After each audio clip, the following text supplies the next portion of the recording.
Hey, what's up guys? This is Anthony from Anthony's Customs, and for this review, we are looking at Mattel's Halo Universe series Master Chief, which is the line of figures that basically failed completely because they marketed them towards kids, and kids don't care about Halo, and they totally ignored all the adult collectors and made kid-like toys, and it didn't sell well, and Halo's dead right now, and it's very sad to me. Anyway, this is the second version of Master Chief, and it's okay. It's definitely better than the first version, let's say that at least. Let's go ahead and get him off the stand so we can take a closer look. This guy stands just about 6.5 inches tall, which makes him just about a little over 16 centimeters. So that means he's not a 1/12 scale figure. He's a 6.5 inch figure, so he's out of scale with just about everything, and that's very unfortunate. Now, you guys know Halo is a franchise that's very near and dear to me, and I absolutely hate the state of things. It's such a shame that the only thing that's going on with Halo right now is the HCS, which the vast majority of the community doesn't care about, and that's really a shame. And we get these instead of collectibles. We get these figures, which are basically kids' toys.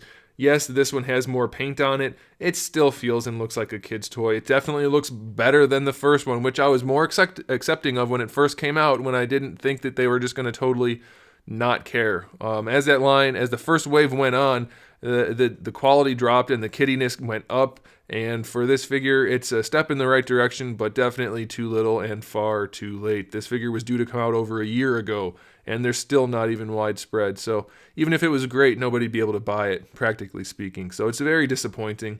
We have a lot of the same issues as before, in that the paint it is there, it's better, but it's still not great. It's not collectible quality paint. It's okay only. And then the plastic is still very cheap feeling.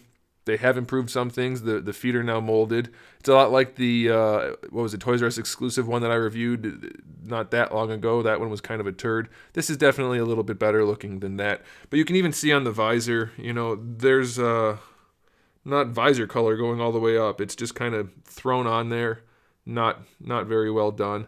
The dirtiness or the wash around the figure, it's just muddy, and I don't mean that as a pun. I mean, it's not like well painted at all. It's just like they threw color on there to make it look like they painted it, and they didn't really. It looks like they just kind of sprayed it with a spray paint, and it's not great. And then they went in and did the gunmetal parts, which do help, but I don't remember them being gunmetal. Some of them maybe, but most of it should just be like a different color green, I do believe. So it's a little weird. And then, so that's mostly darker green. Then we have the lighter green for the hands still, which looks a little weird, and lighter green for the undersuit. For the hips, a little bit less light for the shoulders, but still odd. It's just all around you. It feels like they just didn't care at all. As far as accessories go, we do get the sniper rifle, which looks okay. There's a little bit of paint on it, and you can use the bipod a little bit, so that's all right. It does have a larger weapon peg for that, so that you can peg that onto his back if you want to. He can hold it, but it still looks to me like it's grossly oversized, maybe as much as like 20%. And then we do have the bolt shot also, which has a little bit of a metallic paint job on it, which is kind of a slap in the face, because that metallic paint job, I wish they would have taken some metallic paint and put it on the figure rather than just on those gunmetal spots and kind of like just slapped it on there. Anyway, this one has a smaller weapons peg so that you can peg that onto his hip. He can hold it well enough, so that's okay. It seems a little bit oversized, but it makes more sense for the bolt shot, so there's that. The sniper rifle definitely is too big. As far as the articulation goes, the head's on a ball peg. It's technically a double, but you're not going to get that much range out of it just due to the sculpt, which is fine. That's the way it goes. I mean, he's got bulky armor around his neck. You can still move the head around pretty well, so that's good. For the shoulder, you get your ball hinge. You can bring it out to the side. You can rotate it all the way around, and you do have a bicep swivel up there. The bits of armor do stay on better, by the way, and they seem to be at least a little bit of a nicer plastic, so that is good. It's definitely an upgrade, guys. Don't get me wrong, but it definitely doesn't feel like a collectible figure. It feels like a figure that you can collect. It's very much in the same vein as most Marvel Legends, in that you can tell that they are making them as cheap as possible to maximize profits rather than making it a collectible figure. He can technically hold the rifle in two hands. It's kind of a casual pose you'll see at the end, but he can do it, so that's good.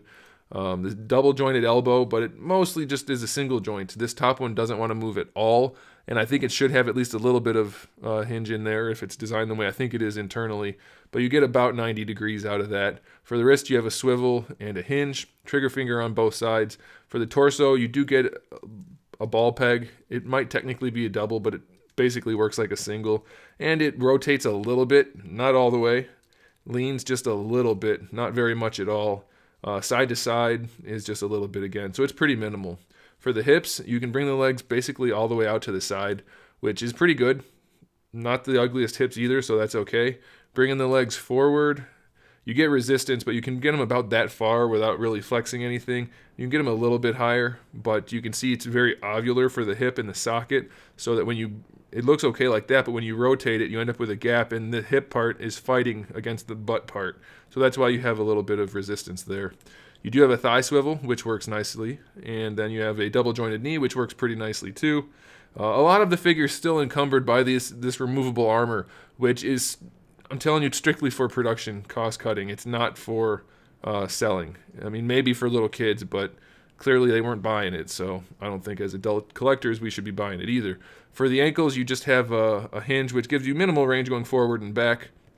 Feet are barely painted, by the way. There's no black in there. It's just the green. And then you have a totally crooked ankle rocker or swivel, whatever you want to call it. So it's a minimally acceptable upgrade to the other one. I guess since it's Master Chief, a lot of people are probably going to buy it, and they're going to be like me in that they're happy that it's an upgrade, but it still just feels like it's not. It feels kind of like the Master Chief collection. It's going to be fixed a little bit, but it's still going to be a little bit too little, a lot too late. Disappointing overall, better than before. So I guess if you're a big Halo fan, go ahead and pick it up, but don't get your hopes up all that high. Thanks for watching, guys. Make sure you subscribe to the channel. I have new videos up every single day. We talk about action figures, movies, TV shows, video games, all kinds of fun stuff. So make sure you come back for that. Give the video a thumbs up if you liked it, and in the meantime, keep collecting.